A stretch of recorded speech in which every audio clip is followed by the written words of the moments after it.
welcome to Hedgehog Hollow. Today I have a great tutorial using watercolor and Tim Holtz Distress Embossing Powder.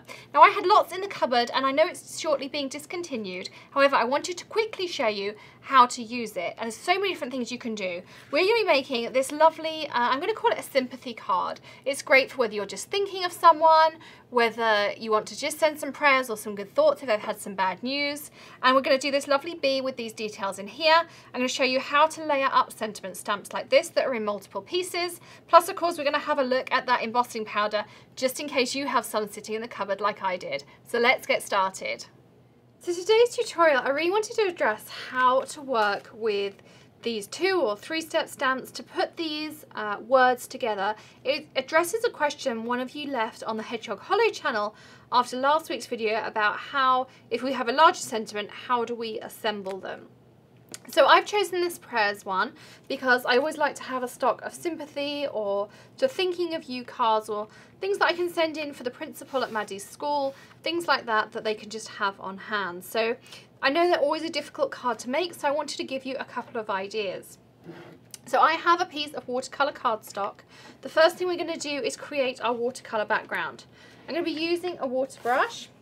And I like the Brea Reese ones, and I'm going to be using some spun sugar, and I've got a Teflon mat to the side of me here, so I'm going to put some of each of these colours down. I'm going to use some shaded lilac, and I'm going to intermix in a little bit of Salty Ocean Distress Oxide because I really love the colour that gives. And you can mix your distress inks and your distress oxides together, no issues at all. So I'm going to add some extra water to each of these. I also have a larger paintbrush, which I'm going to just grab here as well. This is a number 16 round. Again, I'll link all this up for you. And we're going to create just some lovely patches of colour on here. I'm going to grab some blue. And I think blue is a really lovely colour. Cleaning my brush off, and then I'm going to grab some of this purple, and of course the Distress Oxide is going to be a bit more punchy compared to the others. Now these are all lovely complementing colours because pink and blue make purple, and I'm just going to grab this spun sugar and I'm going to take it a little bit more concentrated than I normally would, but I really want it to have a nice area. Let's grab the bigger brush here on the side. And sometimes you'll grab colours and then you'll think, oh, I'm not sure if they work. I have to say I'm too much of a perfectionist. Quite often I watch some of these wonderful design team make these background washes and they look absolutely stunning, and I just don't feel I know when to stop with them. I think I'm going to add a little bit more purple, and I'm also going to just tap the end of my paintbrush to add a little bit of extra softness. I think we'll do the same with the blue. I think we definitely say we have a blue and purple dominant area, but I love these washy backgrounds. And if you watched a couple of the other Hedgehog Hollow videos I've done recently, you'll see that this kind of idea of splattering onto a wet surface gives you some really wonderful effects. So I'm just picking up different bits of colour and I'm popping them around on here. Now on these edges I just want to soften this up. So again, great thing about distress inks is I can grab my sprayer and I can pop it down, and I'm going to just add that bit more purple. So as I say, I am terrible at knowing when to stop. I'm going to pop a little bit more down, and then I promise to stop working on it, but I just don't want that blue to dominate too much. But of course we are going to stamp over the top of it. So the next thing I'm going to do is I'm going to grab my Ranger Heat tool. And the Ranger Heat tool is great for drying watercolour works. It won't move your water around, it just dries it for you. So it's almost like an expedited air dry, whereas if you use an embossing tool, you'll find that everything moves around. So I'm going to dry that and then we'll come back and we'll work on putting our sentiments in. So the prayers that we're going to be using is actually a 3-piece stamp. So we're going to stamp it in 3 pieces. I'm also going to use a acrylic block to stamp out the thoughts and, which go with those prayers underneath. And I'm going to stamp that onto a piece of white cardstock. This is a really nice stamping surface too. And you'll notice that I worked on that. I use it for all sorts of things. It's just a really durable and lovely surface. So if you're wondering why, you'll see it features quite a lot in various things. So I'm going to just emboss this, and I'm going to use copper because I'm going to be using copper Nouveau drops and things like that to really bring out those lovely warm colours. And let's put this away. I will link up these tidy trays. I mean, I know you see me use them all the time. It's just such a handy little tool. The new ones are clear. You can buy these pink ones still, but they're quite pricey, so I will link up the less expensive clear ones. And I'm just going to heat emboss this.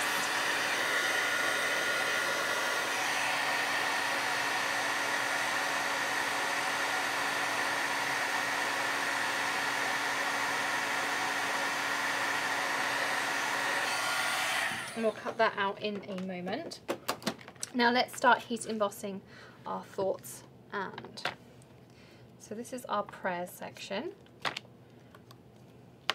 And I'm going to have my prayers end over here. So I actually tend to work backwards, or well, I tend to work backwards or forwards. So I mean, it really does depend. But because on this one I know where I want to end, it's easier to work in that way. If you know where you want to start, because maybe you want to put an image there, then you might work in a different order. So I'm going to be using some Versamark. Let me grab that again.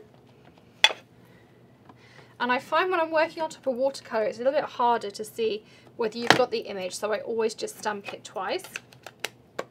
I'm going to be using the Tim Holtz embossing powder. I love grabbing a tool that, or a technique or something that I haven't used in a while. Sometimes the simple ones are the best. I've got a few of the more simple things that we might want to revisit, even if you've been crafting a long time.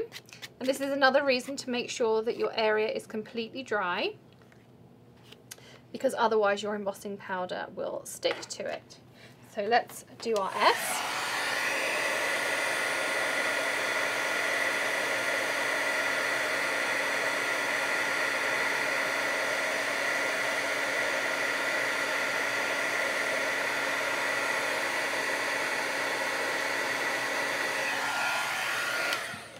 It's a little bit harder to see with the Tim Holtz embossing powder whether it's cooked or not.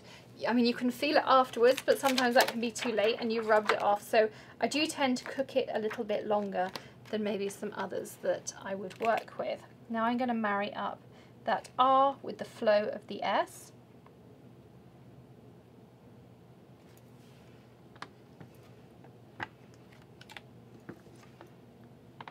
So as I say, it depends really whether you know where you want to start or where you want to end as to where you begin, but just build it up piece by piece. Don't try to stamp it all out at once. You won't be able to get it close enough to be able to get that really lovely image that the stamp deserves and your card deserves. You've worked hard to create that background or this scene that you're working with, so don't rush that aspect of it. So you can see there how my R flows onto my S.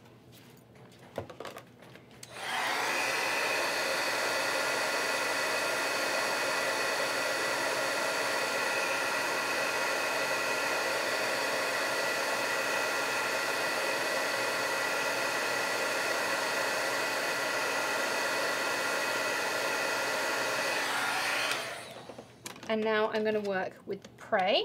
So I want the flick of my Y to join up with the flick of that E. So I'm just going to take a minute to make sure I have the proper placement. And I'll stick my magnets down. Remove the last piece. I'm just going to lift this up. Sometimes I find looking at it front on just makes it a little bit easier as well. So just checking where I'm putting that placement.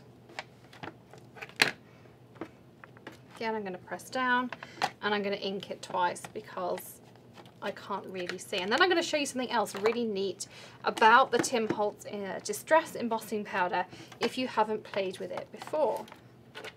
So I'm going to take a little bit longer to emboss this piece because I also want to make sure that I've caught all the other pieces, there's nothing missing.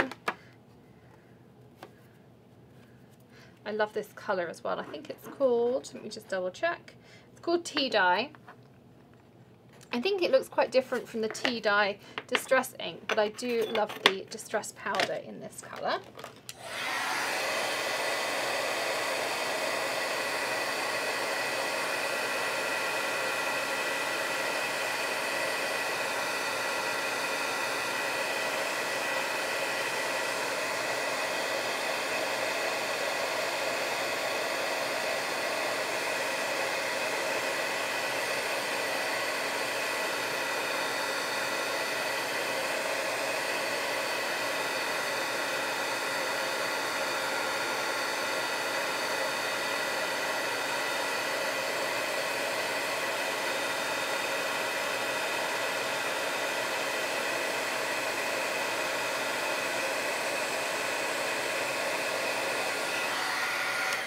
So I'm pretty confident that's fairly well cooked. I'm just going to leave it here for a second to cool as well while I cut out this thoughts, and I'm actually going to use my paper cutter rather than scissors. Slide this over. This is a Cutterpede. You may well have seen me use it before. It's my absolute favourite paper cutter because it has so many guides and things on it, so that you can get the right spacing. Now, quite often I would trim something like this out with my scissors, and then I'd be angry at myself that I've done that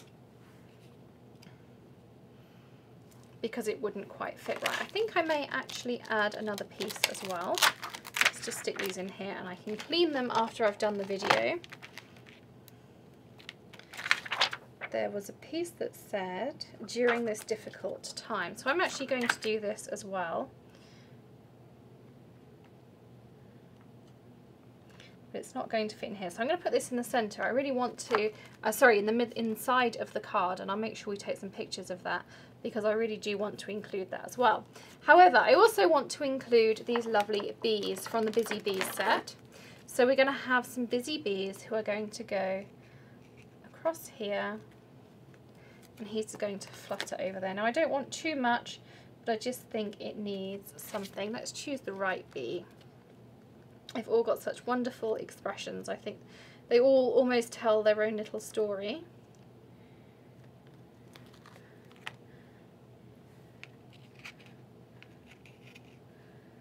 And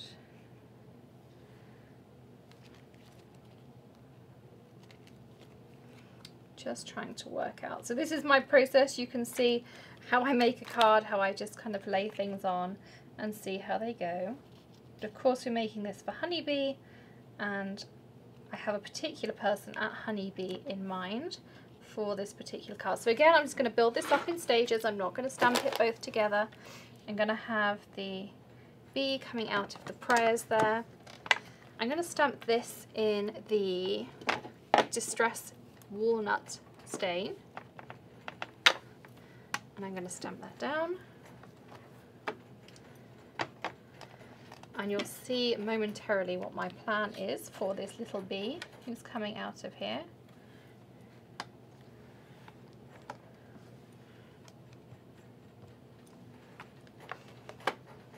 So just that little bit of honeybee added in there too.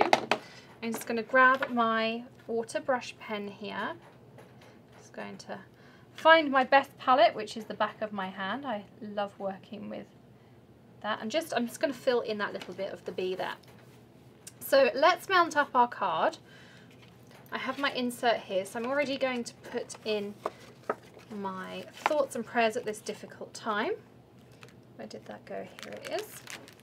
And I'm going to use my Misty Corner set square, which also works really well in your Tim Holtz stamp platform. They're the words I'm looking for, if you have one. And I'm going to stamp it again using that walnut stain. And it's a very sticky stamp. So I'm just going to make sure that's in the right place. Grab that walnut stain again.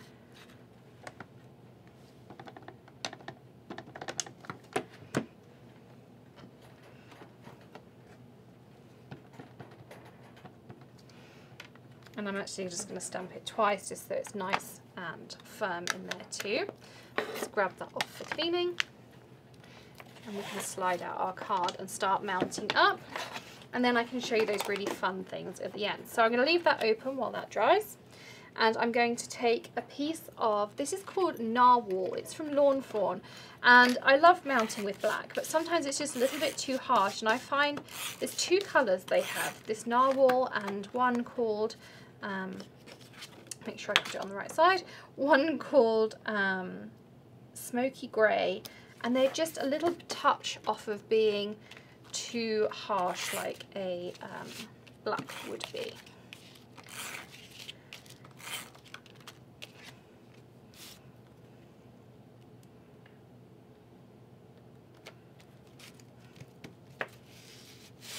So this is the really fun thing about working with the Tim Holtz embossing powders. You can rub at them to get a really altered look, and I just love how that always looks on a watercolour piece. So I've just taken a little bit of that off, and I'll be sure to get some close-up photos. You know how much Mr. HH likes doing his close-up macro photography, so I'm sure he'll have fun taking pictures of the different textures in there. Now I'm grabbing a little bit of a foam strip. These are the foam strips that I actually use for shaker cards, but they're great to put on the back of sentiments to pop them up a little bit higher than just a regular piece of foam.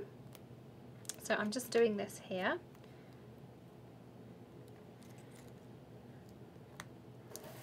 Sorry, it's out of shot, but I've just put two little bits of foam on the back there. It's sticking to my nail. And I'm just peeling the back off of those so we can put our thoughts and prayers. And I'm going to put it slightly at an angle as well. Now the next thing I want to work with are some Nuvo drops. So I have here Crystal Drops Copper Penny and Glitter Drops Honey Gold. Perfect for our little bumblebee. So I'm just going to get it flowing, and if you've watched one of my videos before, I always recommend getting it flowing on the back of your hand first of all, just so that you don't end up with any blobs on your card. So I'm going to fill in his wings, or her wings maybe, with that. As I say, I have a particular recipient in mind for this card, so this will be going in the mail as soon as it's photographed. And now I'm going over that honeybee trail, and I'm just doing a dot and flick. That will give you a really nice texture. Again, of course, we will get lots of pictures and things for you, and I'm going to also just pipe some of these beads. Now you could either pipe them, or some people like to pre-make all of these sort of Nuvo drops things and then just put them on afterwards so that they can stick on, similar to the ones that I've stuck on my lid. My piece here, my little jewels come unstuck. I've had this one quite a while, but you can stick that back on, so don't worry if that happens to you.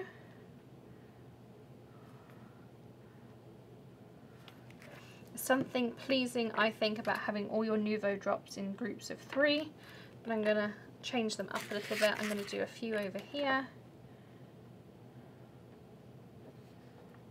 I'm really not good with the random. I'm really trying to learn. I'm sure at some point the whole idea will click. If that happens to you with your Nuvo drops, just put a little bit of hot glue or even just a glue dot in there, which I will do later, and that will secure it back on. I'm sure by the time we take the photos, that will all be back on there. So again, I'm just adding them in some groups.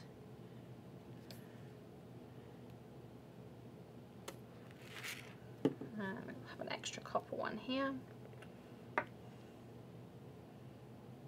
And these Nuvo drops even are so versatile. You'll have seen we use them in all sorts of fun things. So I'm just popping the nozzle down, squeezing a little bit out, almost like I'm piping. When I'm working with Nuvo drops, lots of people say to me, well, how do I learn?